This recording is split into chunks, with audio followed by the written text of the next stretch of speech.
Hello, and welcome back. Today, we are looking at Discover Your Primary Behavior Domain, the final principle of the self-awareness behavior domain. As you make the journey to self-awareness, one of the most important things to remember is that you are the perfect you, right now, right here, in this moment. Your job, your family, your community, your life is exactly as it should be right now for you to be the perfect you, right here in this moment. As you hone your skill of positive presence and practice every day the conscious thought processes to create and adjust to a positive and energized mindset from which you can apply the positive presence behavior competencies of influential leadership, you will ultimately enhance your behavior capacity for performance excellence in your life, at work, and at home. This enhanced behavior capacity allows you to rise above the emotional aspect of any situation so that you can make the most effective choice that will produce the optimal outcome toward your goals and your dreams. Your human existence depends on social relationships, and the success of any organization depends on the life-giving power of relationships among its people.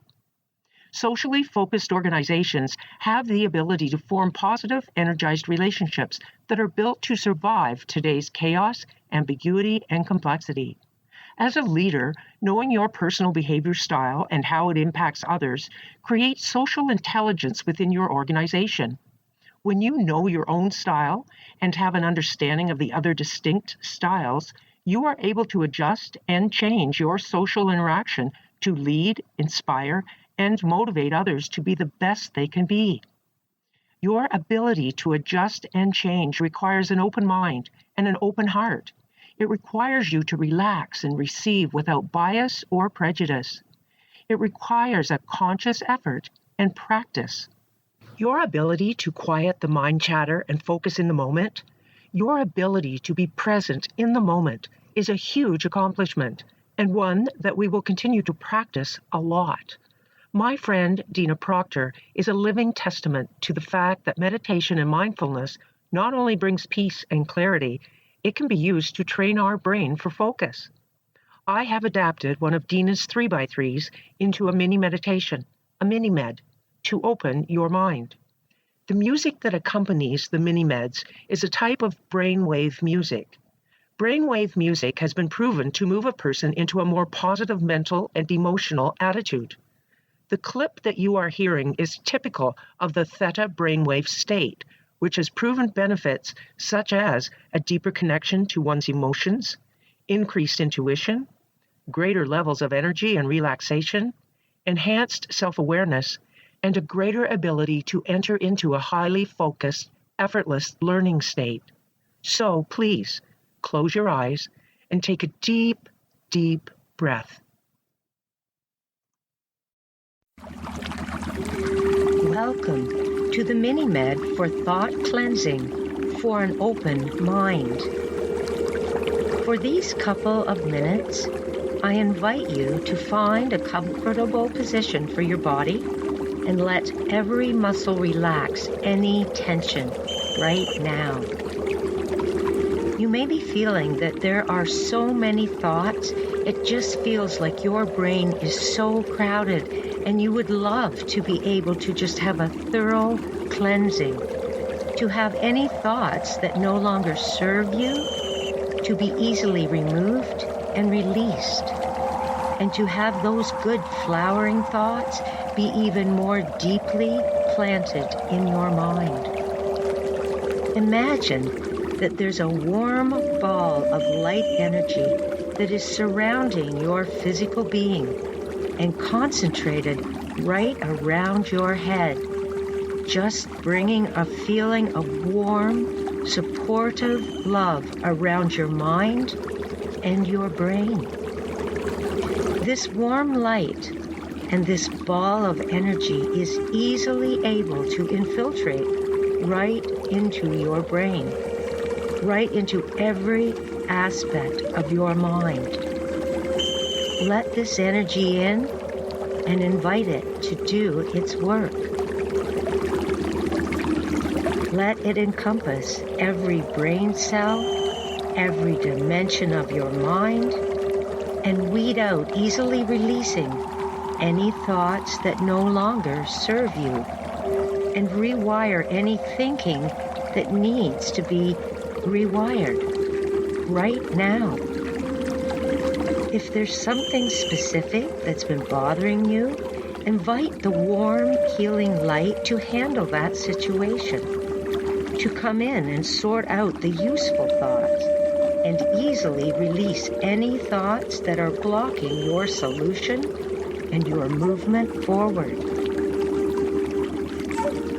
Just really staying still and letting this light energy do all the work. It's cleaning and purifying your thoughts and rewiring the way that your thoughts are stored in your brain.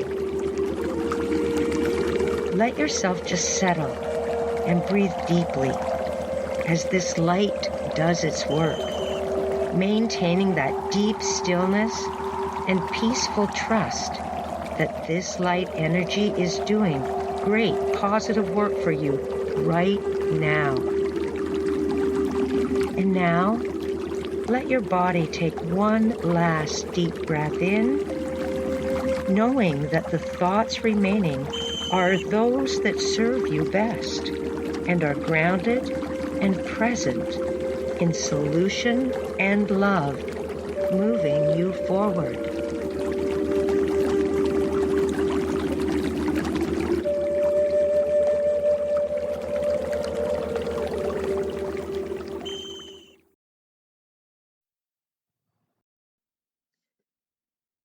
Come back to awareness. Notice your surroundings. What do you see? Is there anyone beside you? Across from you? What sounds do you hear?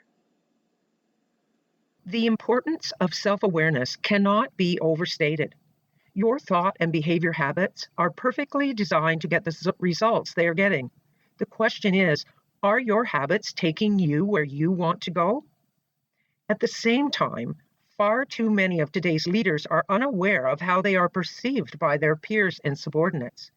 How they see themselves drives their behavior.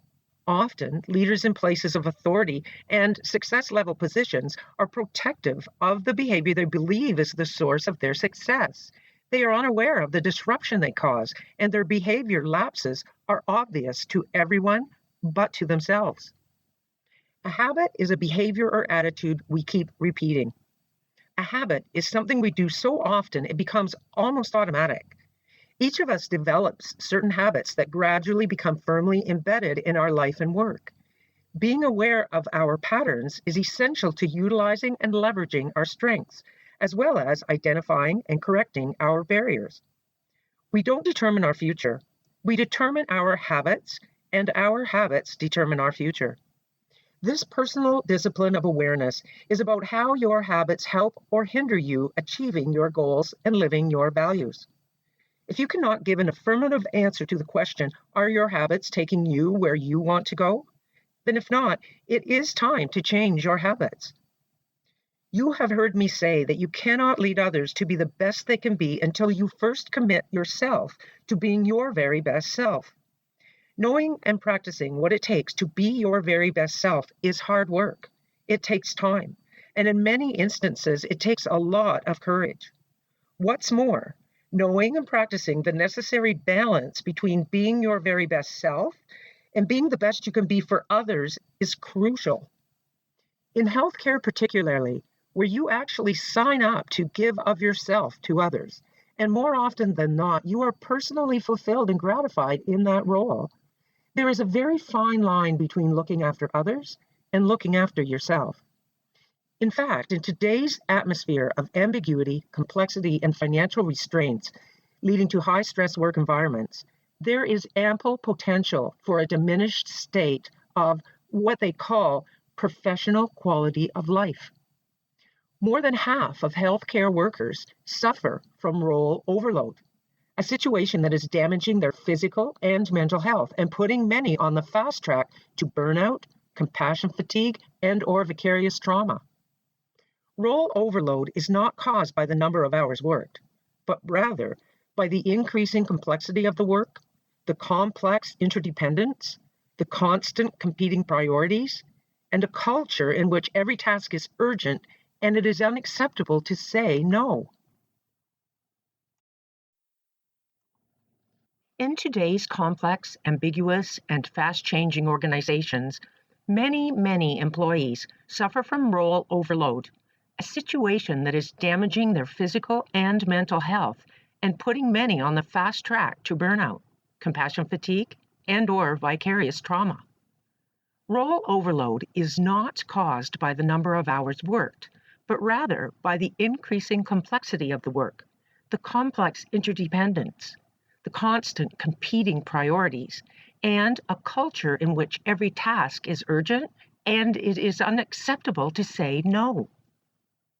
Burnout can be described as the overwhelming physical and emotional exhaustion that workers can experience when they have low job satisfaction and feel powerless and overwhelmed at work. This is where your skill of positive presence becomes critical. Choosing the thoughts that will keep you in a mindset that is positive and energized at work, on the job, is critical. Research has found that the very process of empathy that makes you good at your job and fulfills and gratifies you makes you vulnerable to being profoundly affected by burnout, compassion fatigue, and vicarious trauma. Burnout can be found in all occupations and in any work environment that is stressful. Within the work environment, burnout is at one end of a continuum, whereas at the other end of the continuum, people experience energy, are involved with their work, and experience feelings of effectiveness.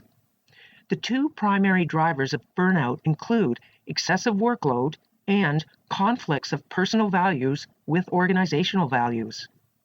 Burnout comes on slowly, but there are specific steps that have been identified in the process, such as you begin with loving your job, loving your life, and high ambition to succeed.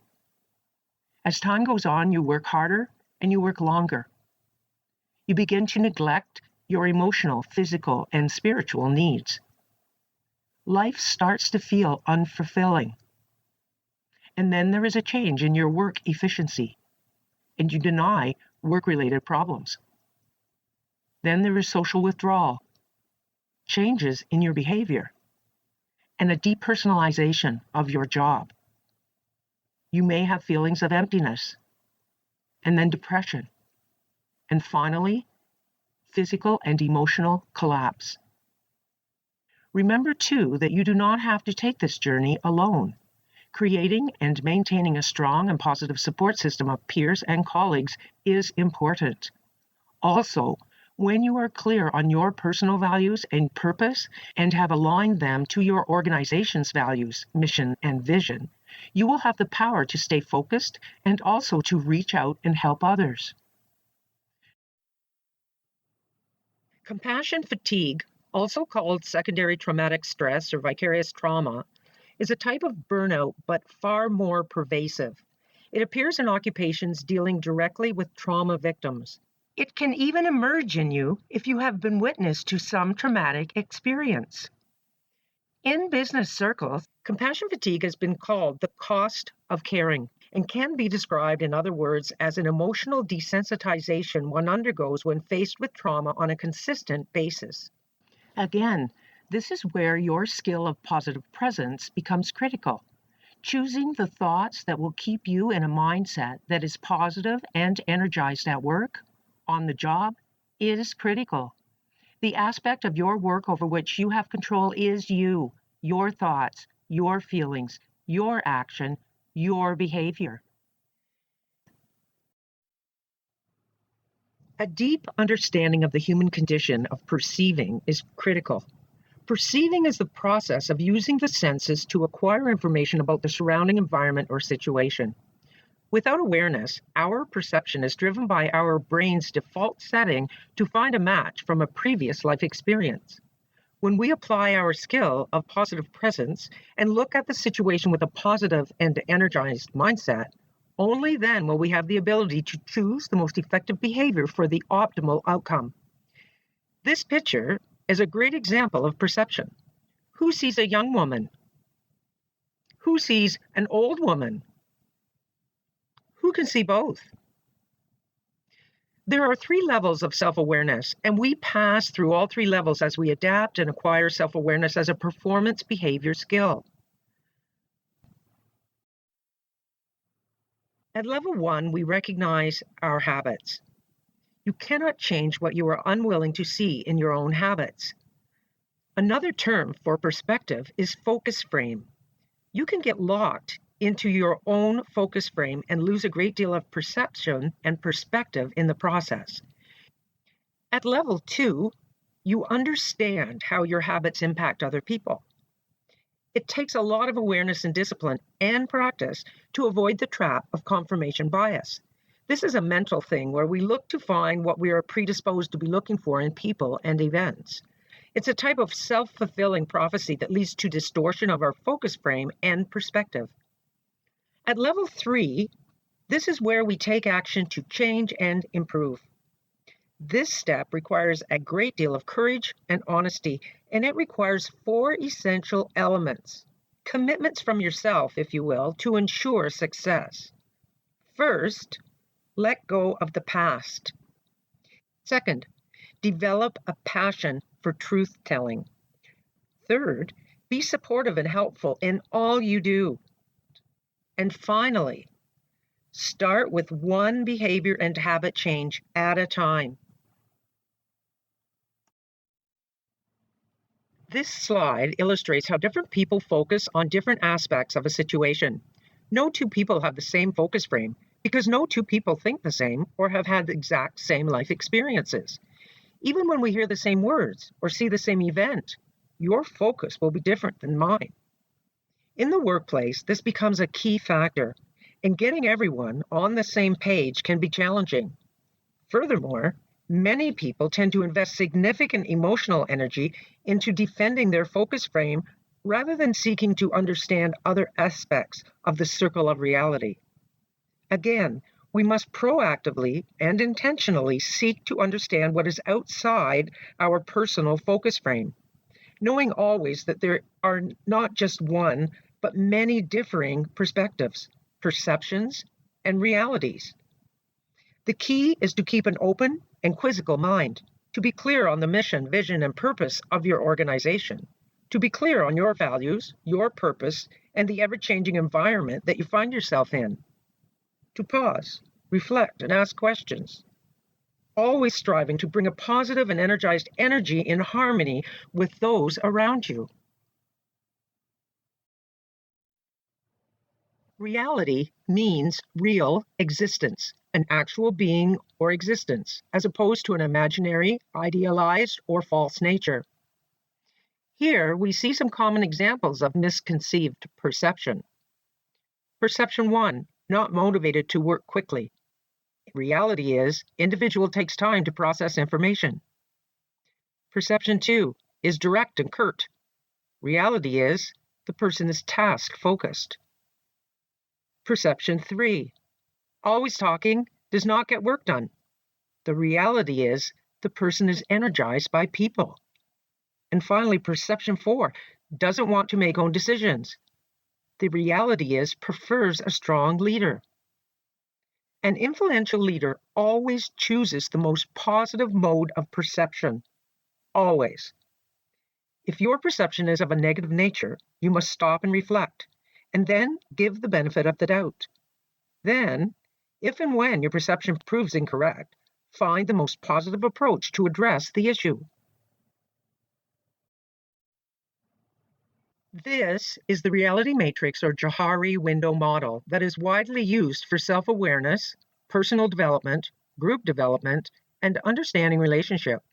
It was developed in 1955 by psychologists Joseph Luft and Harry Ingham, hence the name, and is still used today as a visual representation of a person's character. The goal is to expand quadrant 1, which is the top left quadrant, vertically through self-disclosure or exposure, and in doing so, diminish the private or hidden area, which is quadrant 3 in the bottom left.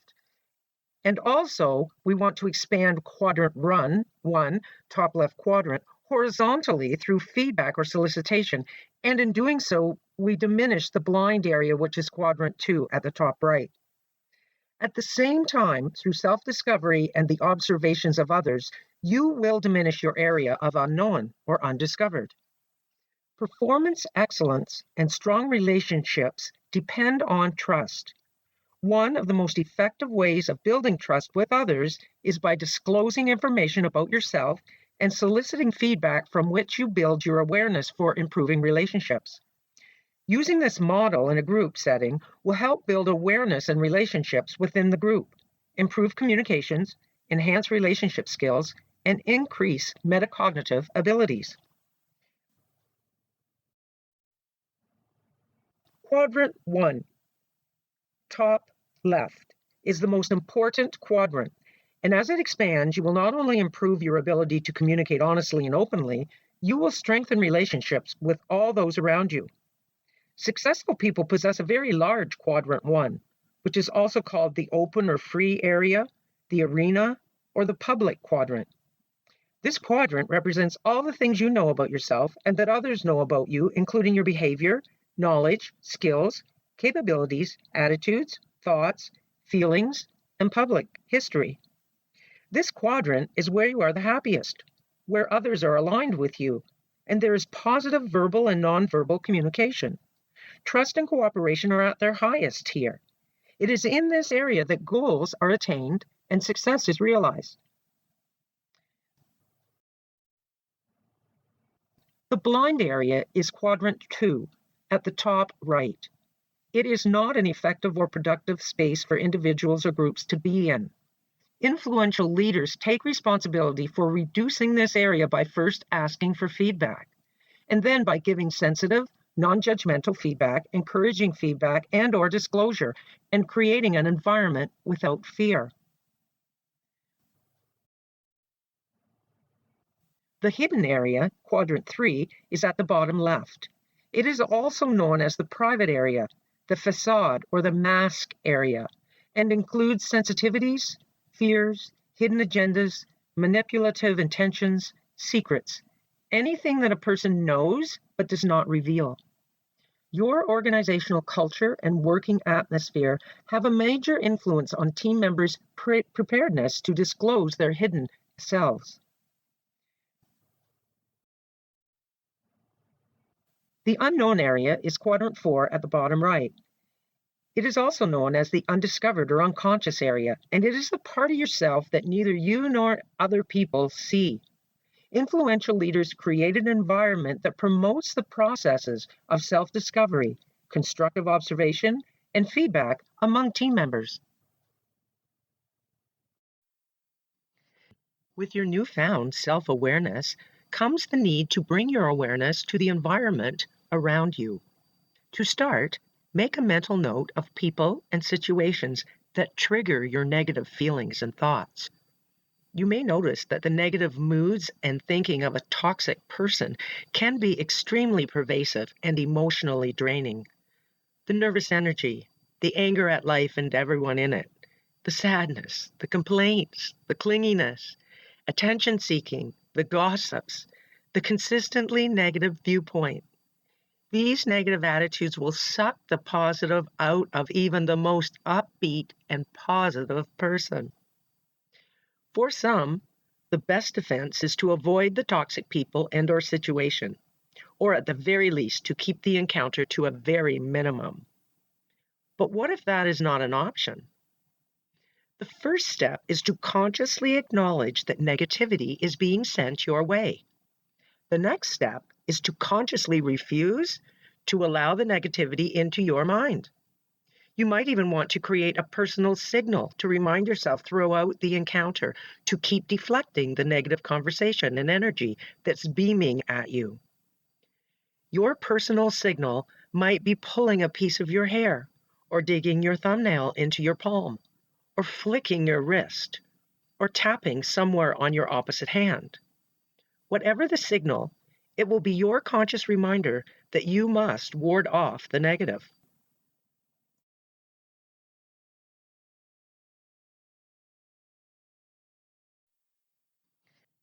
The one thing nobody can take away from you is the way you choose to respond to what others say and do. Your personal signal that reminds you to ward off the negative is your cue to choose an appropriate attitude and response to protect your positive space. It is important to keep in mind that life is a series of ups and downs. Acknowledge the negativity, never take it personal, and let it pass right through your consciousness. Concentrate on today, right this moment. Do not carry around things that happened yesterday or a week ago. Let go and move on, and forgive yourself of any wrongdoings of the past. Consciously practice finding the positive and good in everyday interactions and in everything around you. Be thankful always in everything you do and for where you are at this moment. It could always be worse. The more time you spend in the positive, whether it's time spent with highly positive people or quiet moments of your own, the easier it will become for you to deflect the negative vibes that toxic people send out. To be successful as a leader in today's complex, ambiguous, fast-changing, and highly demanding work environment of healthcare, all leaders and managers need easy to get, easy to use information that explains why people act the way they do and what motivates them. You need actionable items that help you know how an individual can be coached, understood, and engaged. And you need an understanding of key behavioral factors that critically impact success, providing information that makes every person you coach more valuable and productive. As a result of the expense attached to professional coaching, there is a huge shift throughout organizations in all industries to implement a coaching mindset for culture shifts and for sustaining a positive and energized culture. It is a process-based, steady progression focusing on your goals and your individual situation to create an environment of learning about yourself. Neuroscience and quantum physics has proven that we can train our minds to change our brains. In an abstract sense, our life is a flow of energy and information. We can think of our mind as our brain in action and must remember that it is a continuous, ongoing process. These processes involve a flow of information and energy. Neither human brains nor human minds exist without social relationships.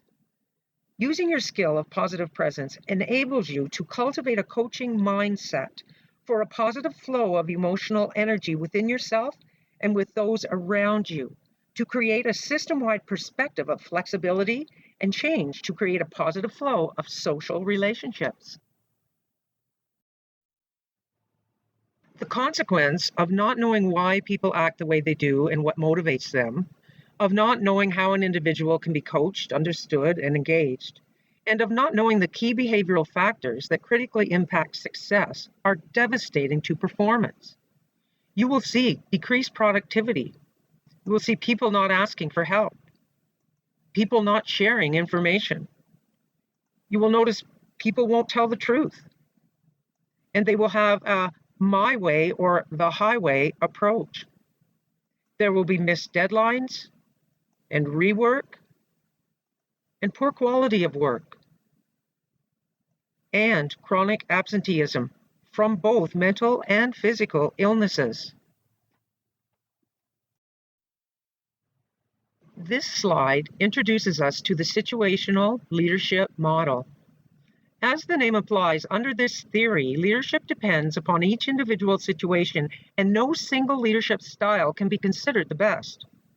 For Hershey and Blanchard, tasks are different, and each type of task requires a different leadership style. A good leader will be able to adapt her or his leadership to the goals or objectives to be accomplished. Goal setting, capacity to assume responsibility, education, and experience are main factors that make a leader successful. Not only is the leadership style important for a successful leader-led situation, but the ability and the desire of those being led is also a critical factor as well. So not only do you need to know and understand your own personal behavior domain, but you need to know and understand the behaviors of those you work with and be able to flex and change accordingly, to have the agility to inspire, motivate, and engage them for increased productivity, strong working relationships, and better physical and mental health. Before we leave the foundational behavior domain of self-awareness, just one last word about your values and how they affect your thinking. Knowing your values is extremely important to acquiring the skill of positive presence. A value system is a set of consistent values and measures. Some values are physiologically determined and are normally considered objective, such as a desire to avoid physical pain or to seek pleasure. Other values are considered subjective. They vary across individuals and cultures and are in many ways aligned with belief and belief systems. Values reflect a person's sense of right or wrong, or what ought to be. They identify what should be judged as good or evil for us. Values are abstract concepts of what is important and worthwhile. Equal rights for all. Excellence deserves admiration. And people should be treated with respect and dignity. These all are representative of values. Values tend to influence attitudes and behavior. Different cultures reflect values differently and to different levels of emphasis. You may claim to understand your own values, but real awareness does not arise until you have articulated them clearly in writing and tested them through daily decision making. Your personal values are there to guide behavior and choice, much the same as business core values. Identifying your values and then living in sync with them allows for living in harmony with your choices. Your choice of friendships, relationships, profession, and business partnerships, how you choose to manage your personal resources, such as time and money, and how to stay true to yourself. Without personal value clarity, you will suffer from cognitive dissonance, a term often used to describe the feelings of discomfort that result from holding two conflicting beliefs. Without personal value clarity, you will ultimately suffer from stress, low emotional energy, lack of motivation, low productivity at work and at home, poor relationships, and overall poor health. Understand that as we grow and as we change, our values may also change, and so it is good to check in every once in a while to make sure you're still clear and can articulate your personal values. A clear and concise picture of your beliefs and values as they exist today is essential for enlightened leadership and a life of harmony. Mahatma Gandhi said it best, "Your beliefs become your thoughts. Your thoughts become your words. Your words become your actions. Your actions become your habits. Your habits become your values. And your values become your destiny." And so it is that your values arise through your thoughts, your thought habits. The way you think ultimately drives your destiny. As we allow the most recent information to settle into our brain, let's take a moment for a personal check-in. This means that it's time to be mindful, a time to pause and ask yourself questions. So please close your eyes. The reason you must close your eyes when you do exercises like this is because your eyes bombard your brain with messages at the speed of light. So fast, in fact, that for the most part, it is completely unconscious to you. So now, take a deep, deep breath and repeat with me, either silently or aloud. What sort of feelings have I had since my last check-in? And count. 1, 2, 3, 4, 5, 6, 7. What have my thought patterns been like since my last check-in? And count. 1, 2, 3, 4, 5, 6, 7. What have my behavior patterns been like since my last check-in? And count 1, 2, 3, 4, 5, 6, and 7. And open your eyes. Having first been introduced to this in your positive present skill building, you should be getting into the habit of doing this by now, and you may even have noticed and even been surprised by some of the answers that are coming to you. Regardless of what the answers are, there is no answer that is ever wrong or bad. The goal is for your feelings, your thoughts, and your behaviors to move you with peace and grace toward what you want, whatever that may be. A personal check-in is also a good opportunity for you to do a physical body scan. You've been sitting for a while now, and you will need to stretch your muscles. So, either sitting or you can stand, and make a conscious effort to bring your body to a state of relaxed anticipation. Beginning at the top of your head, as you slowly breathe in and then out, I want you to first consciously acknowledge the top of your head, your scalp, and then focus on relaxing your scalp. Next, consciously acknowledge your face, and then focus on relaxing your face. Now, your arms and your hands. Gently shake them out. Now your chest, your abdomen, your hips, your legs, and your feet. Wiggle your toes and stretch it out and count.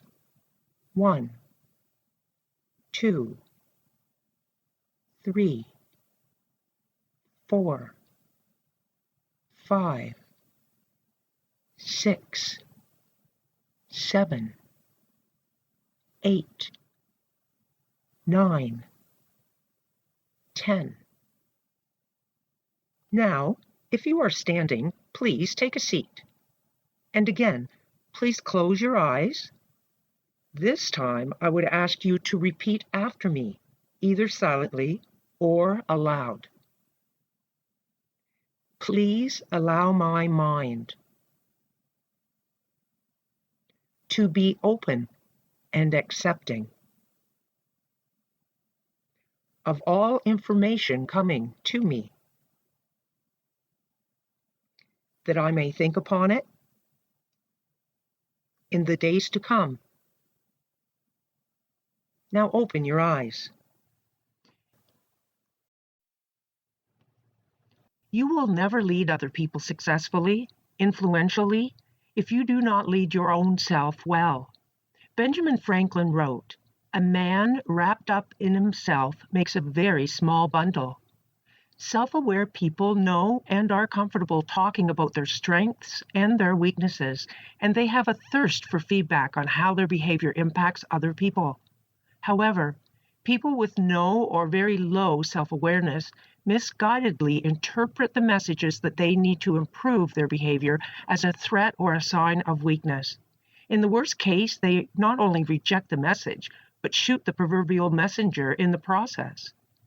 So as you take some time in just a few minutes for discussion and for putting pen to paper, allow your mind to stay open and your energy field to be high and positive.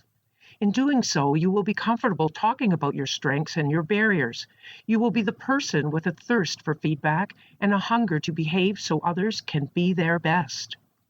The skill of positive presence, your ability to adjust for and create a positive and energized mindset through conscious thought processes, requires a focused self-awareness for a new way of thinking and being. It is a way of thinking that focuses on improving the emotional energy flow within us and around us, at home, at work, and in our community. It is a purposeful way of thinking and behaving that brings us life and strengthens every human relationship. And in the same way we exercise for physical strength and wellness, we will take a few moments to listen to a mini-med to exercise for cognitive strength and train our brain. So please, close your eyes and take a deep, deep breath.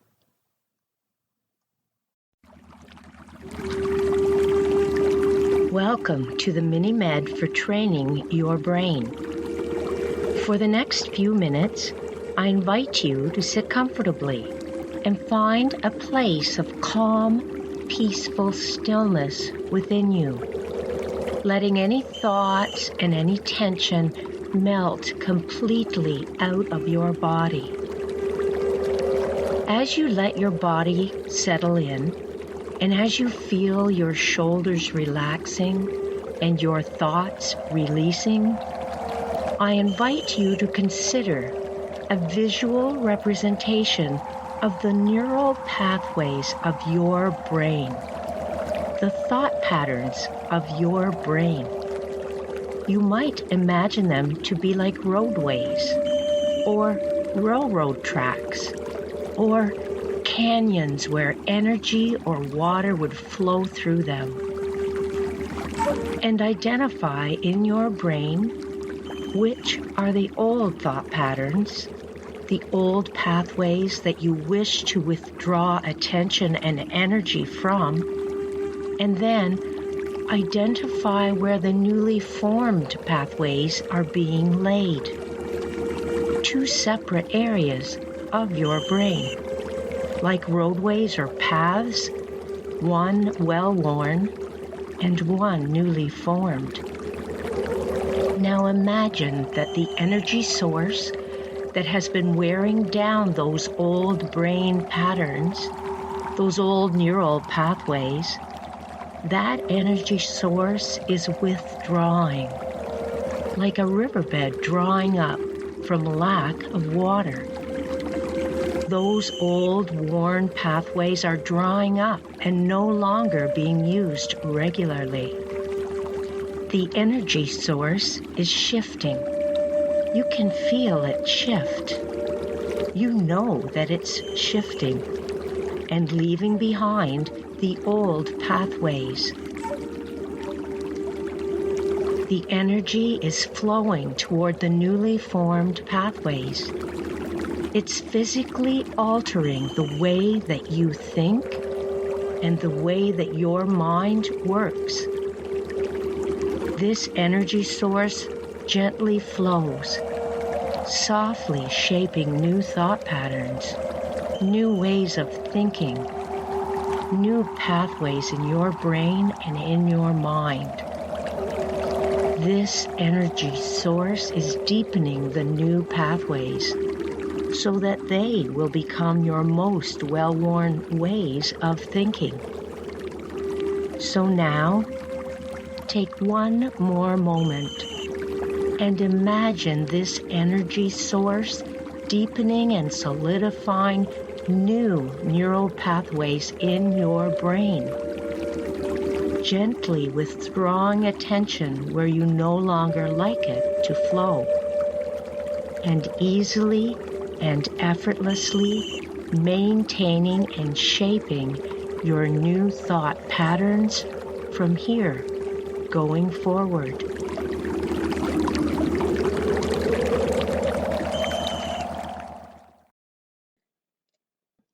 Come back to awareness. Notice your surroundings. What do you see? Is there anyone beside you? What sounds do you hear? We are now going to take time for reflection. This reflection time is referred to as table time because this exercise is created to be shared with a discussion group of your peers. Feel free to gather around a table with your colleagues or head over to Corporate Harmony's virtual discussion group. This is also a time to stay focused on task. Be present in the moment, right here. You will see notes pages at the end of the manual section for personal use in gathering insights and questions as you move through the material. So take time to put pen to paper. There are never any wrong or bad answers. Seeing your words on paper allows your brain to open up to even greater possibilities. Putting your thoughts and feelings to words on paper opens your mind to your inner wisdom and greatness. Enjoy this time and share your insights with the discussion group. You will find this slide on page 21 of Chapter 4 in your manual. Next session, you will identify your personal behavior style, and we will conclude our look at the foundational behavior domain of influential leadership. So, until then, live each moment of each day with harmony and purpose, and allow your grandest dreams to come true.